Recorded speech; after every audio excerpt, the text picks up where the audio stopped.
tell by the wall. You better stay out the way. You can tell when I talk that I mean what I say. You can trust and feel. I'm the one that make the rules. You gon' pay the price if you don't pay your dues. When I walk in the room, better show your respect. Make it hard to play it cool. With my Tyler, it's a very special day today. Do you know why? Yeah. Yes, it is. We got our first guest. Oh, wait, I didn't know that part. Yeah, he's literally right here. He's right here. He's with us right now. All right, Tyler, go ahead. Do some introductions for us, bud. Okay. All right. We got Phil Stamper here, Mr. Submission Hold Sunday himself. Well, so what was today's submission hold? So today was the Paradise Lock. It was a move that Johnny Saint used to use a lot. Oddly enough, my brain was like, I know this as like 3 different names, and I had to look it up. And Jaden Newman had the hookup and was like, "It's a Paradise Lock." I was like, "Yes!" So I knew the segment I wanted to do. I knew the move I wanted to do, and after I recorded it, I was like, "I'm blanking on this name." Oh my god! So poor Ref Billy walked into it. oh, poor Ref that's Billy. great. I've watched so many Ref Billy getting choked out over the last couple days for watching the Sundays. Oh man, It's good now. The janitor. So what was the one last week? You did the Tyler, right? The Tyler Root. Is that from last week? And Drew Blackwood. Yep. Yeah, those were great. I showed my dad that he was up visiting yesterday. I was like, check this guy out. All right. So I had a couple questions about the indies because I don't know a lot about them. Like I know some.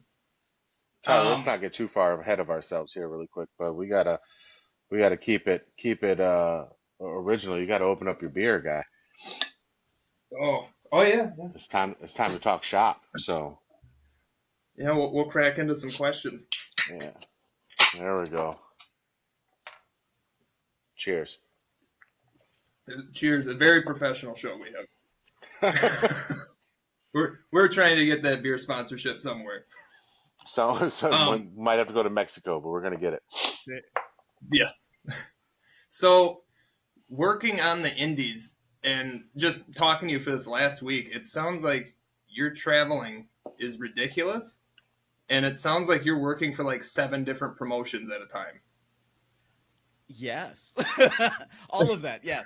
Not aligned with any just singular one promotion, which in some ways, is a great advantage. You get to be creative in a whole lot of different spaces. You, at MCW for 10 years, I've been the very babyface general manager, their authority figure for a decade. At Revolver, sometimes people don't know how to take me. I'm either the person they all love to boo or the person they love to have a beer with. So they go back and forth at Revolver on what they think about me. So which company was it where you took those skewers to the head? That was Revolver. That was Revolver.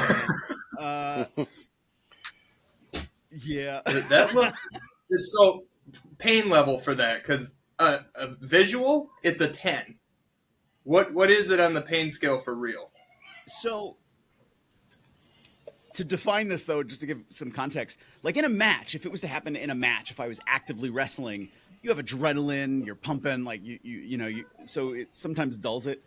I was a manager in that match, and so I run in and I push JT Dunn out of the way, but I'm cold. I have no adrenaline at all, so. When the impact happens, it's exactly kind of what you think it would feel like. It is you're getting stabbed in the head by several wooden pointy objects. That then it's not just that it gets stabbed in. If you watch it, it gets banged in. Yeah, no, he pounds it in there. Yeah, and you feel it. Boom, boom. You feel it. There's no other way to word it. Like exactly what you saw and what you think it's going to feel like is really what it feels like. It wasn't. I will say, it's not the most excruciating thing. I've had ACL surgery. I wasn't in like that level of like, oh my god. In Right. that quick moment, you're like, oh, that's what that feels like. The So what weirdest is part. removal like? The weirdest. There was two weird parts of it. The first was, so after I get knocked down, and so like they flower out, and I get knocked down, and they all flop forward, and just the movement of them flopping in my skull was like, didn't hurt, but it was like that's weird. It's like a phantom pain. Like I feel like that Yeah, would be like it hurts, but you don't know where. it's like, I mean, imagine Just- just like you have this movement that happens here, and you're yeah. like, what is that? So I've never taken skewers before. I leave them in for the rest of the match, this entire segment that happens afterwards. And a couple of them, as I'm crawling up the steps, like will fall out. I get to the back and there's like 5 or 6 still left. All but 2 came like right out. I didn't think about the fact that these skewers go straight in and they flower out, and that I should have squeezed them together and pulled out. Mm. So I'm pulling like one by one, and the last 2 I just couldn't like get out of my head. I had to like figure out the way to like, yeah. I didn't think to put them back together either, though. When I got to the back, JT Dunn was sitting back there, and he was like, like he was ready. Like he's like, I can't look at you anymore. So if you had to say which weapon have you been hit with that was like the worst for pain wise, and maybe one that hurt really bad, but visually you're like, it didn't look like it hurt bad at all, but it killed me. Another human being's body landing on my face. It sent my teeth through like halfway through my upper lip. That hurt. Like in the moment, it hurt. It hurt worse than tearing my ACL. It was bad. God. And like then for like a week, like you do everything with your mouth. You talk, you drink, eat. Oh yeah. So it's like everything I did, just it hurt. And I'm assuming your freaking teeth would like re-catch it constantly, right? Like when you bite your cheek and then you have that bump. A little bit. Oh yeah. my god. No thanks. That's up there. Yeah, just thinking about it. Right. Oh. See, it's times like this where I'm glad my body failed me young and I wasn't able to wrestle, and I just talk about it. Fair. Have you ever used? Yeah. No. Have you ever used thumbtacks? No, actually, I have not taken thumbtacks. Like I've been in a match where there were thumbtacks in it, but I missed them. It wasn't with any intention. When I think I took a spine buster and he just missed all of them. So were you kind of happy about it though? Right. I'm not mad. Yeah. I'm not mad. Yeah. Yeah, I don't think I would be either. So, all right, there's one that I wanted to ask you, and we talked about it a little bit already, but now that it's old news, but I haven't been able to ask anybody. Okay. The Rajah Jackson thing that happened, and that happened in, I believe it was Rikishi's organization, right? Mm-hmm. Is there usually, like, just friends backstage to where the whole altercation even started? It does depend a little bit on the place. Like that's not a regular thing that there's like all these extra bodies in the locker room area. Sometimes space won't even allow it. So that is weird in itself. I think I look at the situation and it's like everybody involved felt like they had done something wrong as part of it. That, yeah, like there's not even a clear way to say it. Right. It was crazy, and everybody saw the whole thing, and I think it could have been avoided on so many different levels. But just like is that very common? Not common at all? Super rare for somebody to just, this isn't wrestling anymore, I'm going to just start brawling? Yeah, very rare. Very I rare. feel people are a little bit more tuned to what's going on from start to finish. I apologize. I forgot the name of the guy he attacked. Psycho Stu. Psycho Stu. Yeah. Thank you. When Stu, hits him with the beer bottle in the beginning, and then was like, "But I thought he was a trained wrestler." It's like, what? What? And it wasn't like this is a company that is known for like a violent death match kind of scenario either. So I'm just like, this doesn't compute to my brain in any kind of way, shape, or form. So that was a mess up. Yes, he apologized, and to me, like, okay, yes, and I understand the concept of like a receipt. That was not a receipt. Like he went in with Right. an intent. Oh no.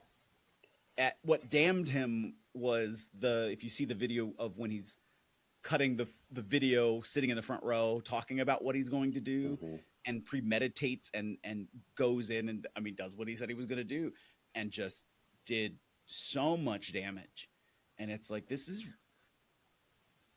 a new level. Like you went, Yeah. because at first it was like, oh well, it was self, like the way I remember first hearing about it was, this Stu hit him in the head with a bottle. He attacked back. It was a fight. This was self-defense. I remember even the first thing I think I heard Raja say, it was self-defense. And then it's like, wait a minute, this happened beginning of the day, and then Yeah. now it's hours later, and this is now happening, and now you're talking, amp it up. Like that's not self-defense anymore. Yeah, I think when the No. story first broke, it kind of seemed like it happened all in the ring. Like it was kind of like, or that he was on that Raja was on the side of the ring, and I thought like Psycho Stu won the match, like did a Stone Cold thing and had beers and threw one at him. But then to see like how it played out, it just seemed like, and correct me if I'm wrong, I don't think there was any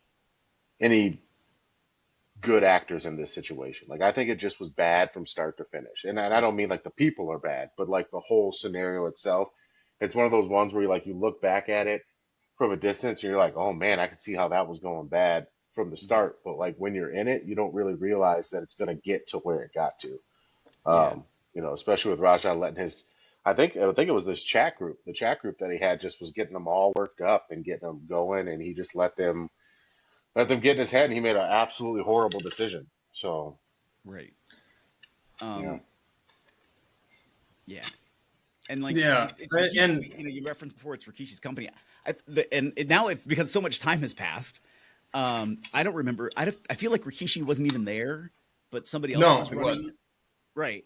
And so and then that person put out a statement that also this didn't jive really well either. So I feel like, again, like there really wasn't a clean person in this sort of whole scenario.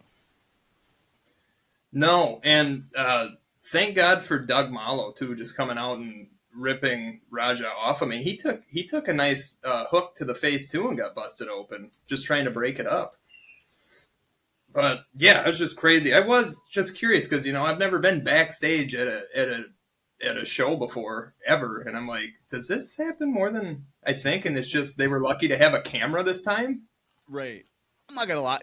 There are tensions that get heated sometimes. I've seen more people like push shove than actual like, okay, we're gonna go to fisticuffs. And even the push shove is so rare, because by that point, they're in that moment, they might yell, scream, and then they're done. Like the second they sort of like blah.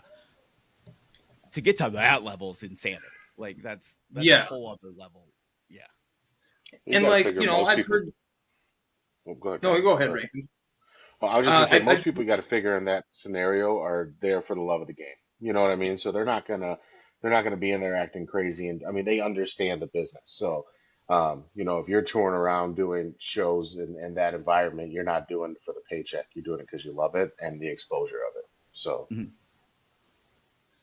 Right, and like we've heard the JBL stories and the Steve Blackman stories and stuff like that, and like Psycho Sid Vicious and what was it, Arn Anderson Mhm. taking scissors to each other and stuff. So you hear these stories and you're like, how many of these do they just not bring up, or like Right. that didn't get any attention or recognition? Like I've even heard the story where like Big Show and the Great Khali went at each other, but it was like a slow motion fight and they both just kind of fell down. I shouldn't laugh, but So you did 2 shows yesterday. What were they? Where were they? What companies? What'd you do? Well, I had three. Really, I worked two shows this weekend, and I went to an additional one. So Friday night, I worked for a company called Riot Makers. It was their third show ever. So younger company, newer company, a lot of younger talent. On Saturday, I found out that a company was running an earlier afternoon show, and I knew a whole bunch of the folks on it.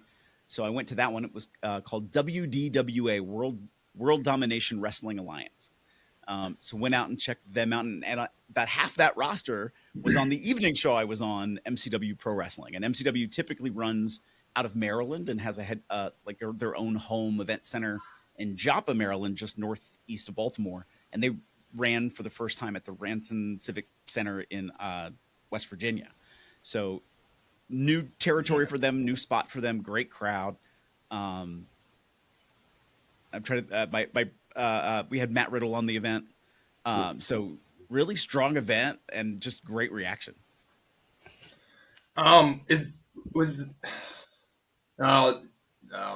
He's supposed to be going against Killer Cross. Was there any build up for that for this show or no?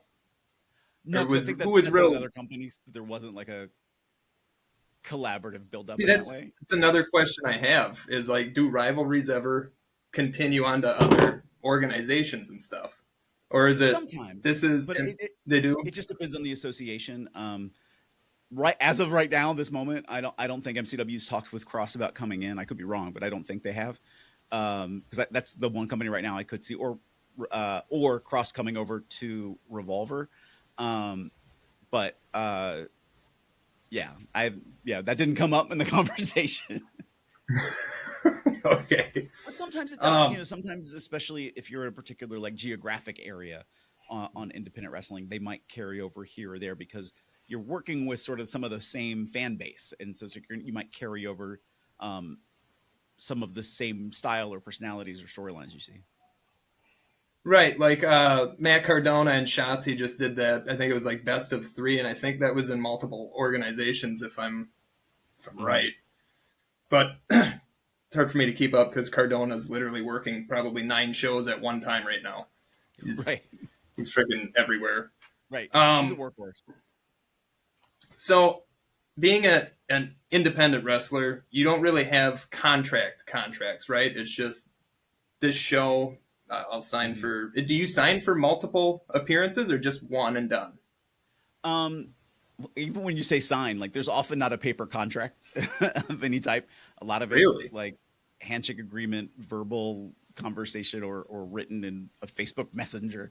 Like it isn't as formal as that. Now I commit to the, here's my dates. I'm committing to these. Here's everything. Are we in agreement? Like you still have those back and forth. Like you negotiate on money sometimes. Like you have those conversations, but it's never. It's typically not a contract. Huh. And without, I won't ask the company or anything, but have you ever been stiffed? Like we'll pay you this, and then you're like, where's my money? I mean, I will say I'm fortunate that typically does not happen in my case. I've been there's been a few times like, okay, I'll get you in a couple days. Like I don't have it right now, but I'll get you.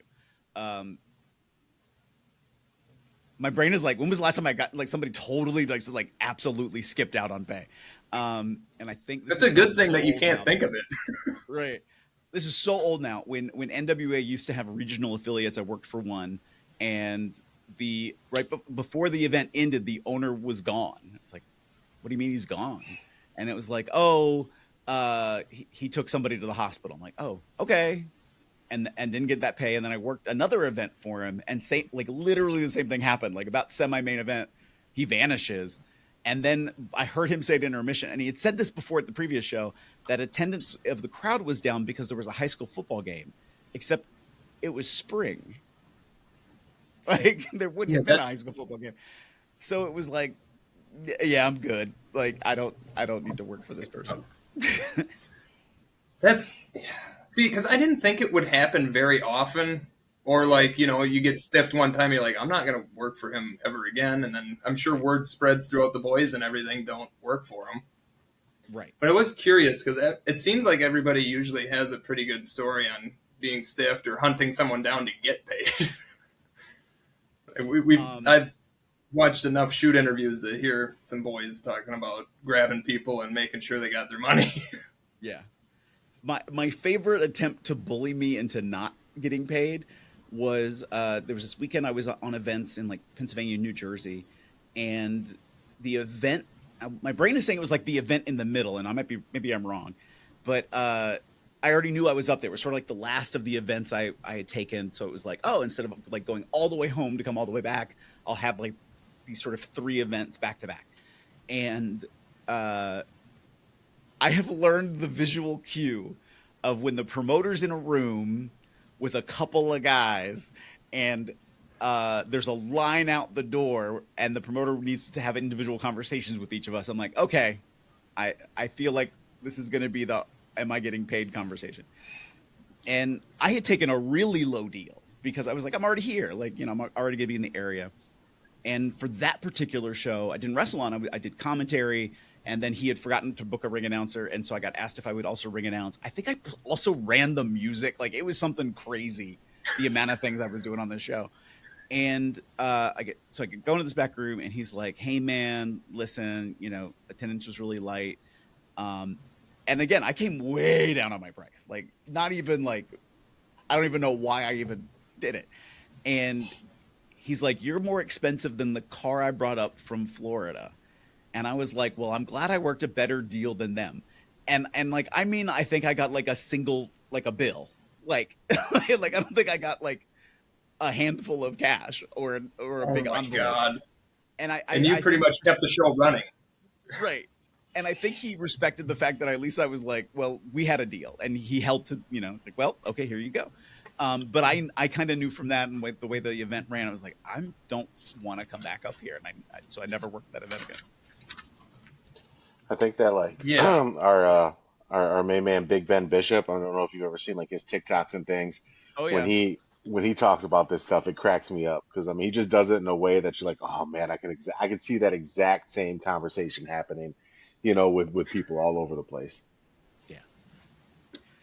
Um, And sometimes I think it's for some of the promoters that do it, I think it's because they I can get away with this. They're not going to call me out because they're going to risk their opportunity. They're going to risk this exposure I'm giving them. And a lot of people are like, "I'll just call you out, bro." Like, Yeah, this is in 1980s, and you're not Vince McMahon, so like that's not happening. So right. another question I had, now that we cleared up the contract thing, is when one of these guys gets released from WWE, or I don't think AEW has been doing it, or TNA. I think it's just a WWE thing. But the non-compete clauses, like we were used to hearing about the 90-day thing, but now they moved it to 2 years that a guy can't work. There's this whole situation with Andrade right now. So my question is, how does he make money then? He can't even wrestle on the indies, right? Right. Now, and again, it all is sort of up in the air and when I say this, I don't know. I've not seen Andrade's contract. I don't know, but it feels like they changed the conditions of it allegedly. Like that seemed to be the word that was on the street. And like now they might not even pay him that time frame. And I feel like every time I hear a time frame, it's changed. So I'm like, I am 0% sure. But so for AEW and TNA, they already can do independent dates. For the most part. A couple of them have more restrictive contracts, but for the most part, they can take whatever dates they want as long as it's not for one of the other major ones without permission. Right. For the WWE, like you said, that's very clear. Like it's in their language. There is a no compete clause that was 90 days. And so it's sort of like, well, some people say they still have that. Other people say they don't have that. Other people say that it's this 2-year thing. I thought I heard like Ridge Holland, who's gotten he's very upset that he was let go, that they're like, well, we're holding you to your 90 days, but we're not going to pay you.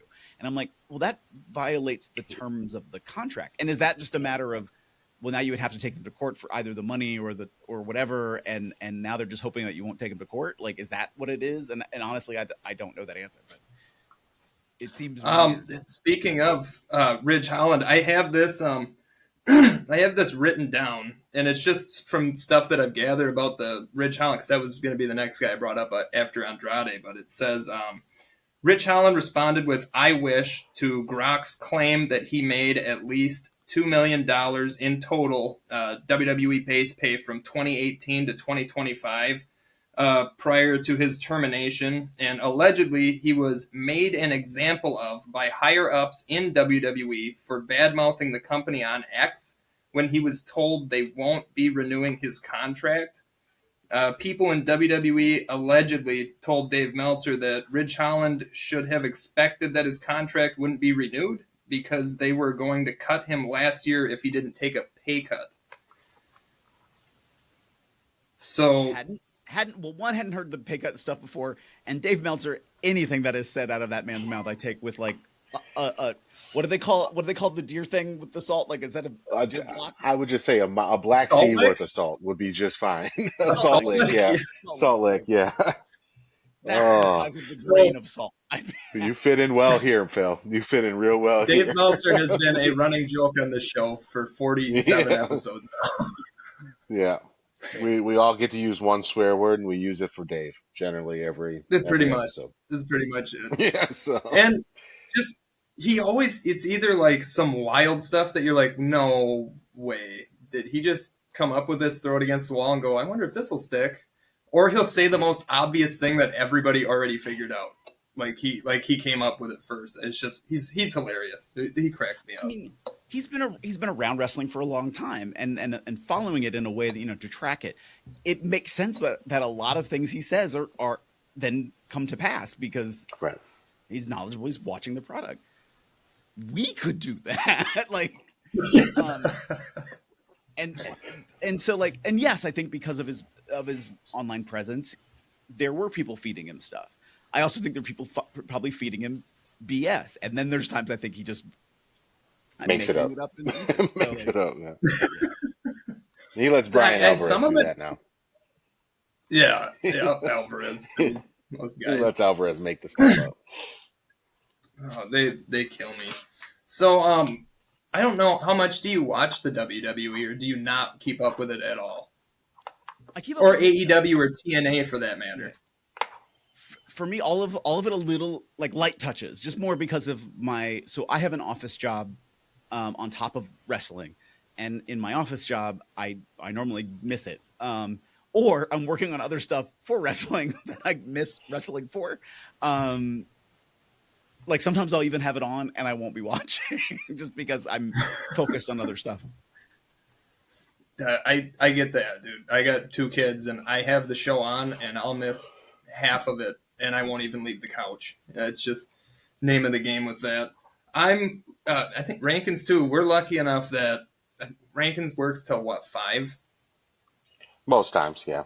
Most days. Most times, yeah. I'm done and out of my job at 2:30, so I'm home. Everything's done with the kids and house chores to where I have the opportunity to watch most of everything. But it's definitely understandable that you're a busy man, and why would you pay attention to WWE when you got a show at MCW that night or something? You know what I mean? So let me see if I got anything else before we get into the news and rumors. I got one real quick for you, Phil. This is kind of a like just a personal. I've always wanted to ask somebody this in this environment, but what for you? You've had a long career. You've been around for a long time. Your YouTube goes back 12 years, 13 years. I was looking at stuff. What's your favorite match? What's your favorite match that you've ever taken part in, or favorite opponent, something of that nature? Yeah. So like when I say this, I am a huge technical wrestling nerd. Like I'm doing Submission Old Sunday. Like that's my style I prefer. But my favorite match I ever did that I competed in was against he's a wrestler. He's from Virginia, but we wrestled in North Carolina. His name is Court Montgomery. We had a weapons match. And it was the most fun of a match I think I've ever had, because it was like it was outside, I think, my box a bit, so it was creative and it was just like we tore into each other, and it was just we had fun. I almost had a really bad incident in the match. I almost got choked unconscious legit during the match. but it was still like my most fun match ever. Yeah. But What was your when I have a favorite spot?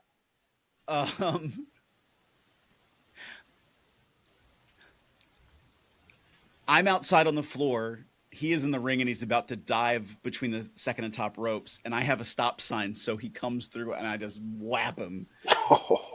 And again, I had never done that to another human being. And we like, and I do it, and just the sensation, like you're holding this metal sign, and like the sensation of the person's weight just hitting it, and like all I heard was like, shroomp, like he just slumped down on the apron. I'm like, oh. Like, Do you find yourself, do you call your matches as you go more? Did you guys kind of have a little bit more of it kind of mapped out? I feel like a lot of it was on the fly. Like I knew, like Yeah. Yeah. we knew where we were going, Mhm. but we definitely did not call it step by step. We knew like Right. some individual things we wanted to do in the match, but definitely not everything.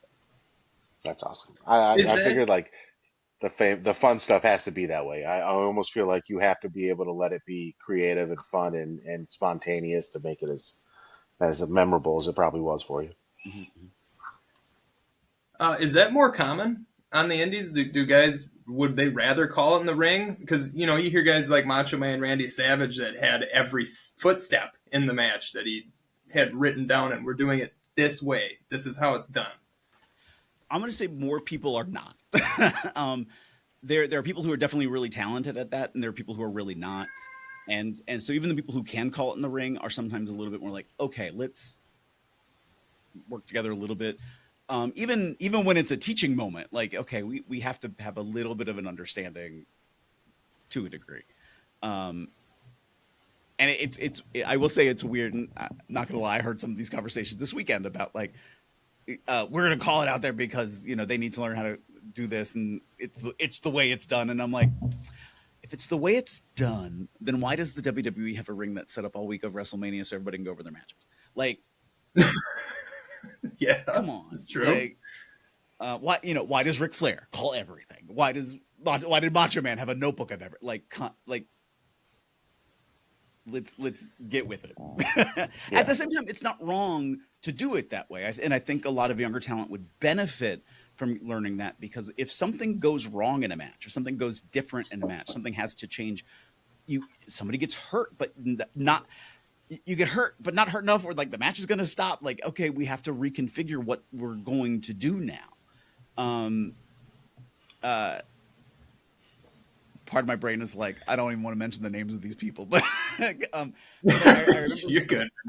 I remember a story from a wrestler that he was a younger kid, and the main event's going on, and like 30 seconds into the match, the challenger in the main event got hurt.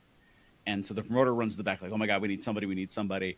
And he stepped up and he did it and ran out there and called everything on the fly. Like, and it was a really, really good match, and nobody knew that it had been entirely on the fly. And I'm like, that gives you an amazing skill. I'll be honest, like I never thought I was a great talker. And like I knew I could cut promos, and I worked for this company actually in North Carolina. And they were the first place to really let me do promos and speak. And I was walking backstage. I just happened to be near the entrance curtain. And the promoter looks at me and he's like, Phil, I need you to go out there and cut me a promo. And I was like, okay, when? Right now. I'm like, okay. What? Like, what do you need? He's like, the main event's not here yet. They're running late. I need you to go out there and cut me a 10 to 12 minute promo. Right now. And I'm like, okay. And so I'm walking to the ring, and I see a broom, and I grab the broom, and I see one, this he was a trainee who was doing security, and I kind of went up to him and I pointed in his face, and I was like, when I say your name, just be ready. And I walked to the ring, and I was like, I don't know what's gonna happen. But I did it. I cut this. I don't even remember what I said for the first half of anything. I cut down everybody in the town. I cut down the people, and how I'm better than everybody. That's great. And I was like, and this place isn't worth me being here. This ring isn't even ready for me. Hey, kid, I demand that you get in this ring right now. And I made him come in the ring, and I gave him the broom, and I made him sweep the ring out in front of me. And the entire time I'm ragging on him, to the point he gets so mad, and he turns to me and he shoves the broom back in my chest and storms out of the ring. And in my brain, I'm like, and I get to the back, and he was like, I didn't realize what you were doing until I walked to the back, and I feel really stupid that I did that. I was like, no, it was a beautiful response. It was the best response you could have done. But he really, in the moment, had gotten so heated at me and so mad at me that he did that. But I was like, it was great. It was exactly what was needed. The crowd was like, went up for it and like sort of like half booed me out of the building after that. I'm like, that's great.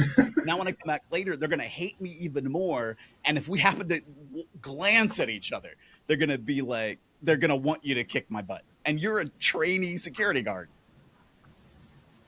So that's awesome. And you made it all 12 minutes with the broom and a trainee? I made it about, I think it was more like 10. I was closer to with the a 10. broom and a trainee is great work. Right, a broom and a That's trainee. great work. That's great work. I feel like you can tell it's a good thing. I think people just have to be true to themselves, right? Like whatever your skill set is, you just have to do it. I think if you try to do things that are, too far out on a big stage is where it gets a little bit obvious. Sometimes people try to call that match, and you can tell when things go wrong, they are not prepared to do that. It's pretty obvious. So it is a skill set that people should learn, though, to keep it wet, but maybe just on smaller stages or house shows and things like that. I used to sometimes call it a train wreck in motion. Like, Mm-hmm. People will watch a train wreck because they want to see the disaster. And it's like, I can tell when a bad match is about to happen because little things start to go wrong that build into to bigger issues. And the response of the person who's in the moment sometimes is, I got to go faster to fix it. I got to make up for what went wrong. And it's like, no, sometimes you really need to pull yourself back, give yourself just a breath, then go again. Like sometimes it can't come back. That's advice for life, man. That's a microcosm of life. You always feel like I gotta go faster and go harder to fix it. And sometimes you just need to take a breath. I mean, wrestling is life.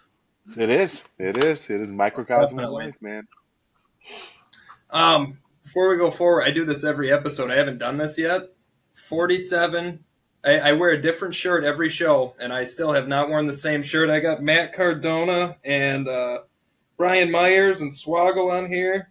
Okay. Just supporting my wrestling figure collectors as my background. I have a problem. There's a lot of CM Punk stuff. We'll put it that way. There's a lot of CM Punk. Oh, you like that other Phil? See, I was gonna say, I personally have found my favorite Phil now. So I gotta trust the Phil here. This is my Phil. All right, you can have yours, Tyler. All right, I got Phil Stamper all day. So I have I guess it's kind of a weird question, but being in all these different locker rooms, is there more where you're going to this organization and you're like, oh, it's more like high school and I'm at the cool kids table? And then is there like some where you go and you just dread going there all week? Like, man, it's going to be like I'm sitting at the table by myself. It's not going to be fun. Not so much on the dreading part. Even like when it's like a new place that I've never been, or like I don't know a lot of people or something like. And what I have found out more recently is a lot more people know me than I realize. So I forget that a lot. Like Riot Makers, this was my first time being there. I knew the owner. I knew I would know a lot of the people in the locker room, but I haven't really like hung out or associated with a lot of them too. But I didn't feel like it wasn't awkward. I didn't dread it. It was just, okay, different environment. And a couple of those people, Brittany Blake, Chris Slade, were on MCW the next day too. So like I knew I would see some other people too, who I had a lot of familiarity with.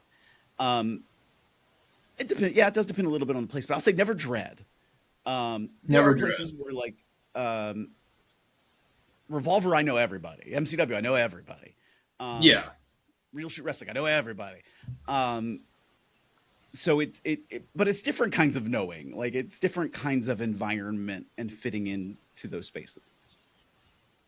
Okay. So is it easier now being in the game as long as you have compared to being a rookie?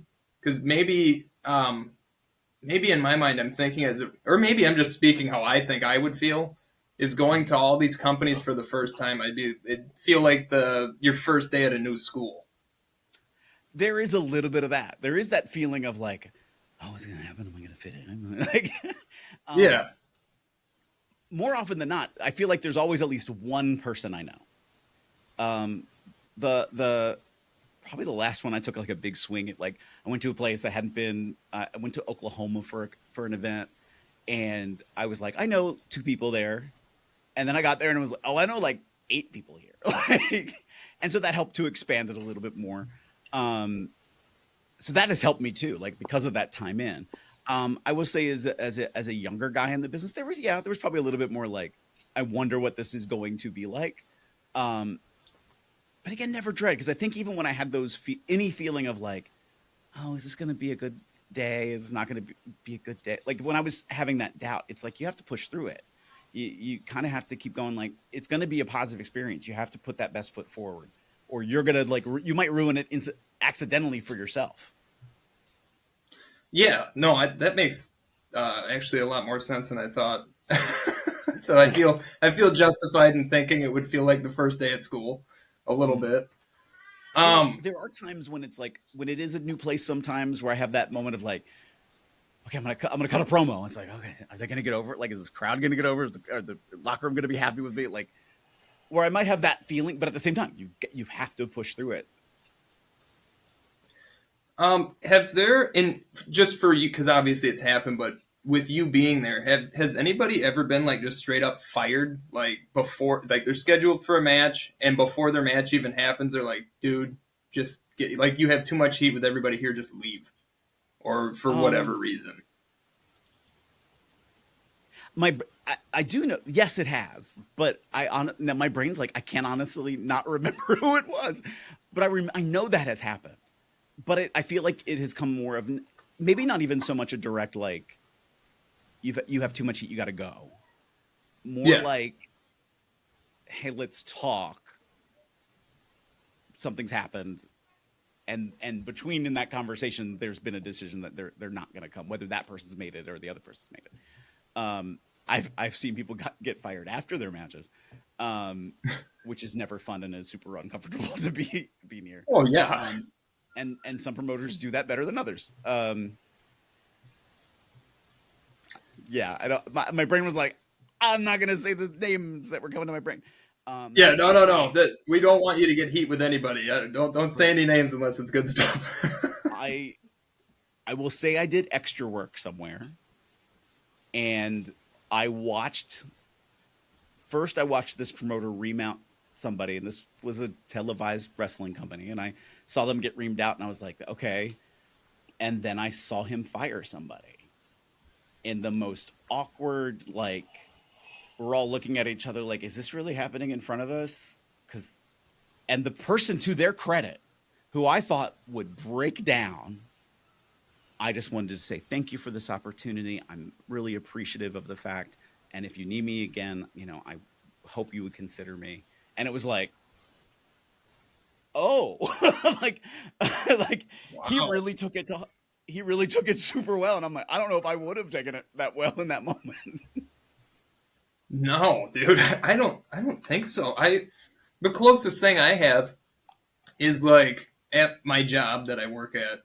Uh, there was an argument between two of the workers, and one of the workers, instead of just because we'll say there was a calm worker and an angry worker, and the angry worker took out a X-Acto knife and cut the screen that we had to print towels on, and then threatened to kill the guy. And then we had like a whole we had a whole thing, and Oh, it's so okay. awkward. So like, yeah, it was a big thing. Got walked out, and then his picture was like on the front of the like the front door for work and stuff. Like, if you see this guy, so that was really awkward for me to watch. About the closest thing I have to that. Um, Um, I'll say this because it happened in public. If it was in the back, I would never probably say anything.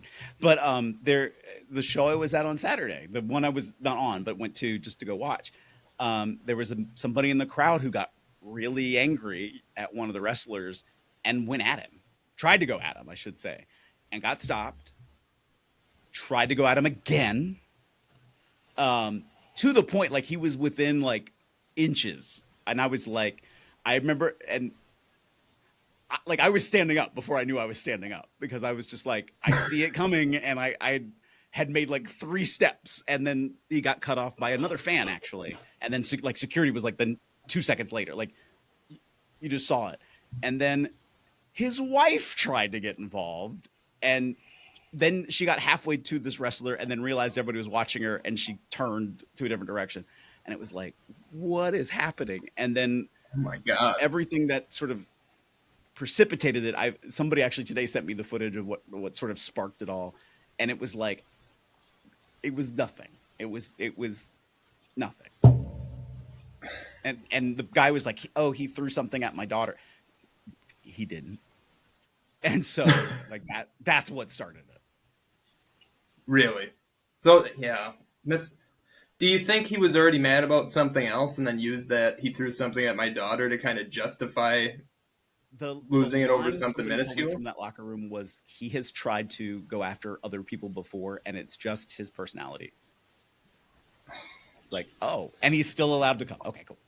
Yeah, he's still able to come. Oh my God. We'll shoot you a few more questions, and then we actually have a game at the end here for you to do. We have the we have our We could do it. We can do it too a trusty little wheel bit. here with 14 names on it, and what we'll do is we'll spin it, and then we just want to hear what you think about that guy or gal, or if you've ever been in the same locker room with them. Okay. Shouldn't be bad. They're mainly One pretty good sentence, names. quick reaction. Doesn't have to be, or it can be longer if you want, but it doesn't have to be a big ordeal. I do have a quick question for you though before we get to any of that. I'm a big inspiration guy, so I like to hear where people get their inspiration from. Why do they do what they do? So what made you want to get in the business? Was it another wrestler? And if it was, who? But what made you want to do this? I mean, I was a fan as a kid. Yeah. Enjoyed watching it, and I felt like I want to be a part of this. And as a kid, I wrote letters to WWE and WCW going, "Why can't kids wrestle?" WCW wrote back to me, That's awesome. and somewhere I have these. They wrote back. I wrote one time to them, and they wrote twice back to me. And the beginning was kind of the same, like, oh, we appreciate your input, but kids really can't wrestle. You have to be at least 18 typically to be able to wrestle. But we have a book on training schools. Buy our book for $22. I should have bought the book. Didn't buy the book. And so I knew as a young kid, oh, there's training for this. There's places you can go to get trained. And when I can't remember if I might have still been in middle school. I met somebody who was local who was training to be a wrestler. And so then I got to hear a little bit about like his experience. And I was like, okay, I'm interested. The one thing when I turned 18, I sort of was at this point of like, I want to do wrestling, but whatever comes next, I'm paying for myself. So if I go to college, it's that. If I go to wrestling school, it's that. And I'm realistic. I'm 5'7", and like there's not many people who are my height at that time, especially in wrestling, who are really doing really well. And I'm like, so I need something else as a backup. So I decided I'm going to pay for college, but I'm going to start. I started to work for independent companies in the back, doing like whatever, ring crew, security, sound, like whatever they needed. So I would learn the business because I also had that point of like, I don't know if this is going to be the place for me. Like, you hear these stories, you hear. Mm-hmm. There's crazy drugs everywhere. There's alcohol. And there's all sorts of wildness that's happening. And it's like, is this true? Is this really what's happening? So part of like both learning the business in the back end was also like, is this a place I want to be? And then I wasn't seeing that. I wasn't seeing this like insane, the scene from The Wrestler where the guy pulls up the tackle box and look at all the drug options. Like that's not happening. That's insane. Or let me rephrase. It has not been my experience in all of this time to see that. Do I know people who drink sometimes? Yes. Do I know people who use marijuana? Yes. Do I know people who've done harder stuff? Yes. But have I seen it in a locker room? At that time, no, absolutely not. And like now, maybe I might see alcohol typically after somebody's match. If I see it beforehand, there's questions. um, Yeah. Yeah.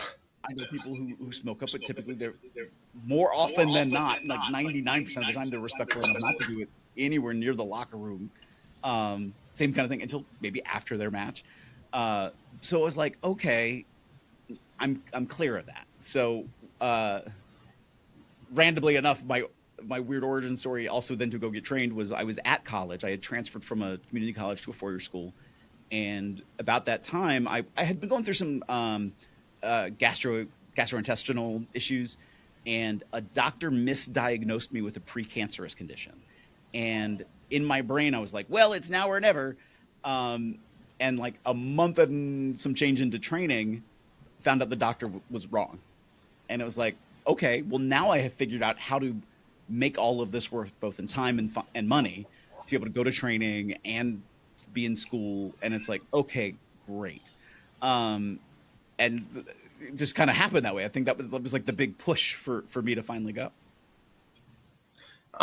Did you go to just one school and that was who trained you, or did you do multiple schools? So I went to one primary school, and then I ended up doing a lot of seminars. And no disrespect to the person who trained me at first. I found out in my first match somewhere else that I didn't know enough. I was like,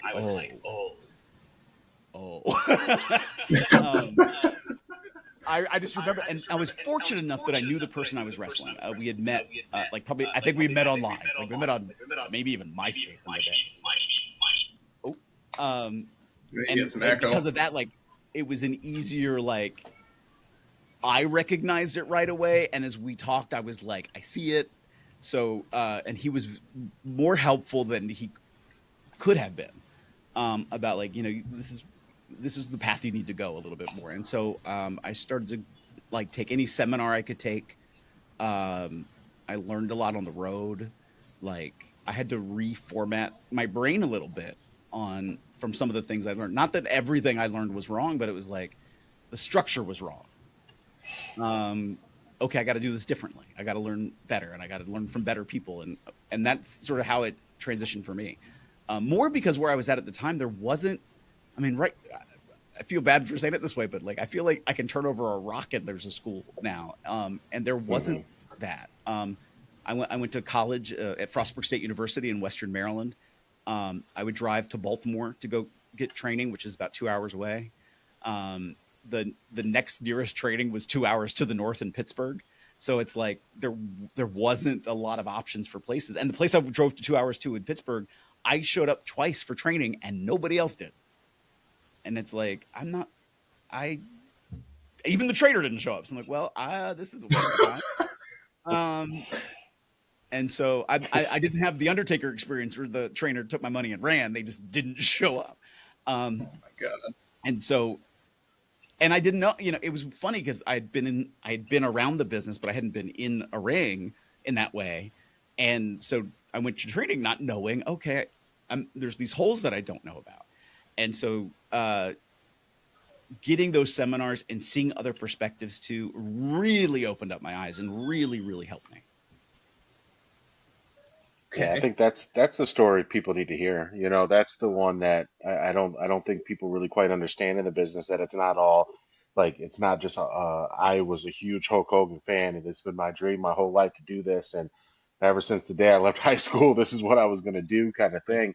But to hear like, all right, look, I want to do this and I'm willing to put in the work for it, but I also need to be prepared and realistic about the fact that maybe this may not work out.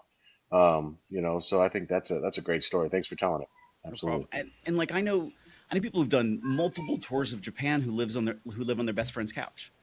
Like, right. And that's not knocking on them at all. Like they're doing a commitment that is amazing, but it's financially they're struggling more because of it. And it's like at that time I was not at a place where I had a choice. It was like I physically need a roof and there's not somebody else here to help me with this. Right. Absolutely. All right, so I have one final question, and then we'll get into this game. We'll just say the first four names. If you have anything, like you've Yeah. ever shared a locker room with them, whatever it is. Who was your Won't keep you hero too long. growing up in wrestling? And did you ever get to meet them? Who was your hero? Like, who was your guy? I mean, I grew up in the era of like, there's Hulk Hogan and Brutus the Barber Beefcake. Like, those were probably my two favorite WWE guys, Sting and WCW. But when I came home from school, ESPN Classic would show old episodes of World Class Championship Wrestling and USWA.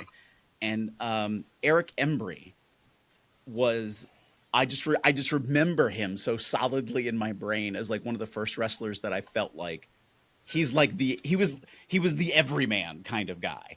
And that was the way I felt like he wrestled. And he was a baby face at the time. And his feud, it's so weird because he was a wrestler, but his feud was against a manager, Skandar Akbar. And Skandar had this legion of other wrestlers. And it's so weird in my brain because I can't remember sometimes the wrestlers that he faced. But I remember Eric Embry and the fight he had against all of these odds and all of these people. And I even remember when he, as a face, still a face, getting so mad he rushes into a match and gave his finisher, a pile driver, to somebody, beats him 1, 2, 3 in like 20 seconds. Like, and it's like, you don't do that. Like, what's going on? And I just remember that feeling of like being really excited about it. I've never had the fortune to meet him, but I did get an autographed picture from him. I've not didn't meet Hogan. I have met Brutus the Barber Beefcake. And I did meet Sting. So those were like my first grouping of people. So was it a don't meet your heroes situation, or were they cool? They were cool. Sting was absolutely cool, to be honest. Like he came into MCW and he was out doing an autograph signing, and we had the locker room meeting. And in the middle of the meeting, he sort of like walks in. He was quiet. And he walked into the back, and the promoter didn't see him. And like, so we get done, and the promoter's like, "Oh my gosh, let's come back!" Like, got us all back together, and we talked a little bit longer for a second. And he was kind. He was respectful. Like, it was just a genuine nice human being in that moment. Yeah. And Brutus, it's I don't want to say funny, and because I feel like it's going to be in a bad way, but like, I know people who've not had great stories about Brutus the Barber Beefcake, and I can't say anything bad. Like, I met him. It might have been at there was a company in New York called PWS, and I feel like I met him there. And he was great. He was easy to work with, easy to talk to. I think I did a spot involved in the match, like, and it was fine. It was great. And then I met people that like I never thought as a kid when I would see them, I didn't think of them in a certain way. And I've met them now later on that I've had like these great interactions with. Now, bless his soul that's departed, Lanny Poffo, the genius. Oh my God, so funny. So like the timing of that man was just amazing. And I got to see this match that he had with Jay Lethal at the time Jay Lethal was doing the Macho Man impression. And they did this moment where they fought out of the ring. They fought all the way back to it right in front of where Jay Lethal's dad was. And Poffo starts going towards Lethal's dad, and he's like, "Leave our dad out of this." And I was like, "This is great. This is the best thing ever." So there are those moments that you don't expect sometimes that are just amazing.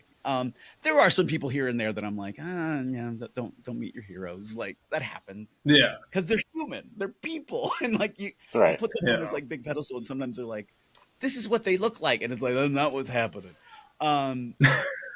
Like my favorite wrestler in this moment is Zack Sabre Jr. Again, I'm a big, huge technical wrestling nerd. I think not only is he super technical, and everybody's like, he does the crazy submission moves. I'm like, watch him wrestle. He is super smart when he wrestles, and he can talk, and he can back it up in the way he wrestles too. Like, it all comes together, I think, very well. I think he's an amazing, talented wrestler. I have never been on an event with him, and so I'm like, and I had this moment one day. I was like, is the reason I'm such a fan of him wrestling is because I've never worked with him, and like, so I don't have a tarnish to his name. I will agree that kid is technical as heck, and he is. I'm lucky enough that I have a signed 8x10 from him. So I didn't get to meet him, but I have the signed 8x10, and he does work really, really convincing. We'll say convincing. Yeah. I told All Sammy right. Callahan that he was that Zack Sabre Jr. was my favorite wrestler of the moment. He's like, he almost broke my arm.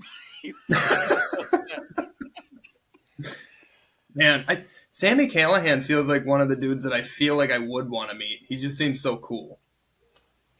He's down to earth. Like, I feel like he'll come up, fans will come up to him, and he'll be Sammy, like in whatever way you know Sammy to be at that event. If he's a jerk, if he's a great guy, like whatever it is, but then he'll meet you in a place that's like, oh, I can talk to this genuine a-hole, and then have a cool session with him while he's still being a genuine a-hole. And I say that with love because he's one of my good friends, and at the same time, there are times he is more Sammy Callahan than Sammy the person, and I want to beat Sammy Callahan in the face repeatedly until I black out. Like there are those moments, and he knows it because we've had That's those. how I feel about Tyler. That's how I feel about Tyler That's most true. of the time. That's you know. true. Fair. All right. So let's see who we get on the wheel. All right. It's the first time we've done this, Phil. It'll be fun. Logan Paul. The GOAT. The GOAT. Great Yeah. athlete should never go back to Japan. Yeah, I agree. Well, Very good. well done. Well, I should have worn my Logan Paul shirt for this one. My GOAT my God. Logan Paul shirt that Well, I had no I idea made Logan- strictly to troll Tyler. That's the only reason I made that shirt. Right, number 2. All right. The Righteous, Vincent and Dutch. I've never interacted with them. I really don't know much about them at all. Okay, hey, that works. Perfect. Yep. MJF.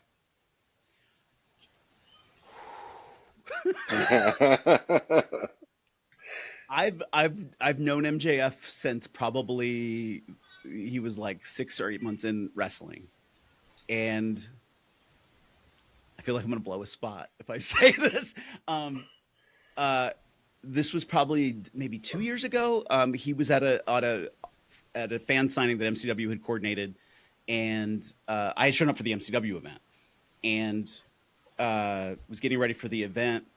And he had a line of people. He was like one of the last people there, and the longest line was still there for him. And I get a tap on my shoulder, and I turn around. It's him, and he gives me a big hug and walks back to his table. And I was like, I didn't expect that. And here and there we have talked, but I have a great respect for MJF, and he's one of the biggest jerks in the world. Yeah. He's so good. I love MJF. He's so good. He's He so is. good. I don't like his spray tan. Sorry. Matt. Kevin Owens would hate his spray tan. Kevin Owens would probably quit wrestling if he had to wrestle against MJF. All right, last one, and we'll close out the show.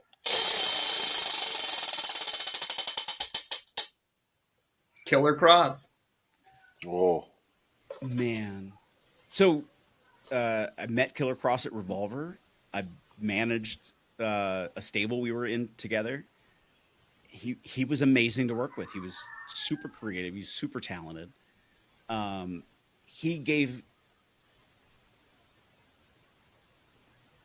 is a genuine human being, and in the best ways I can say that.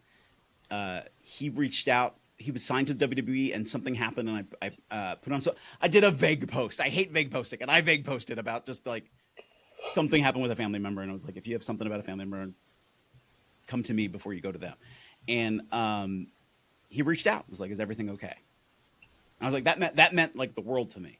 And something had happened backstage at Revolver, and we were about to go out. It was like our final big match. Like we knew at that point he was going on to WWE, and music hits, chorus of boos. We're about to walk out the curtain, and he puts his arm out and he stops and he goes, "That is because of you. because of all the work you've done and the promos you've done, and like you made this happen. And out the curtain, and I'm like, okay, gotta go in the moment. Okay. But awesome. it just meant the world. So he means a lot. Have you watched the documentaries that he had? Yes. Oh yeah. Yeah, to they're be really fair, I've good. not seen the very, very most recent one that just came out. Like, is it? Oh my gosh, it's only been like 2 weeks. I haven't seen that one. Is it fair to say It's- he's just one is of that the best wrestling minds out there right now? He's just because I feel that way. I feel like he's just a really good mind. He's got a good mind for the business. He does. I And genuinely. he's organic. You Yeah. know? And when I say he sees it, it's sort of like you see something from all sides. It isn't like I see my perspective or he sees my perspective. Right. It's like he gets like that all things are in balance. Like it's a sphere, not a circle. Like Yep. I feel like he sees that. we followed I've never that used whole. expression before, and I love that expression. That's a good one. I like that actually. If you don't mind, I might steal it. Add it to my list of isms. We followed the whole because we had the show at the time that all the Karrion Kross stuff was happening, and we brought it up constantly that that's the biggest fumble that WWE has had in a long time. As I'm hoping all the works out. fans, we picked him. Yeah. I mean, he was let go before, and he came back, with Scarlett. So like, I'm hopeful that this turns around. This is just a moment in time, and another plan moves. I truly feel even if he doesn't end up back in WWE, I don't know that that's a bad thing for him. You know what I mean? Like he's so good that no matter where he goes, in my opinion, he'll outshine that place, and that includes the WWE.